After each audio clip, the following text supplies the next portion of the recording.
thought I'd do a quick video on pruning Trachycarpus. You can see this palm here has a lot of fronds on it. And you think, well, it's time to start cutting some of them off. But that's where you'd be wrong. This is the oldest frond. It's green. A little bit of discoloration on the ends, but it's still good. And the thing about palm trees is they store nutrients, carbohydrates, things like that in them. And if you start cutting off their fronds, you're actually going to kind of set them back. I mean, there are some in here that from when I first got it, it was kind of shade grown and they're a little tatty looking and stuff, but I do not prune fronds that are green unless they're in the way or perhaps they've taken really bad damage. You can see this palm here, fronds top to bottom, but there's a frond that's ready to go. And I want to show you. So these ones are older. They're a little, Trachycarpus get a little bit messy. There's a bit of discoloration, but leave these on. These are still really good fronds. But look at this one. You see this? Yellow, brown.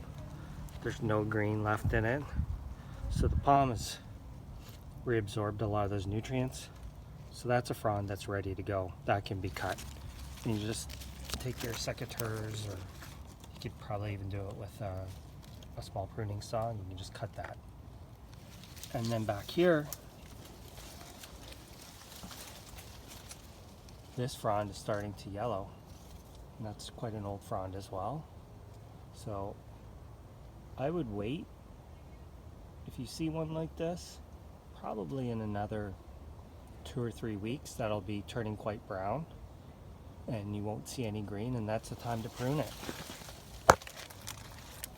That way your palm grows very, very fast. This one here is put on multiple feet in height. I was the height of it, and it's well above my head. And you can kind of tell, I'm not sure if it will show up, but the newer trunk growth, you get a lot of fuzzy indumentum or tomentum, and the hair and stuff is kind of like a little bit more of a reddish color. That's all new. And when that goes through a winter, you can see down here it's more just kind of a grayish brown color. So this is kind of where it started out this spring, and then you get into this nice kind of more of a reddish color. So that's the new growth, and that's when you take the fronds off. If you want them to grow quickly, if you want to keep them kind of slow and set back, then take more off.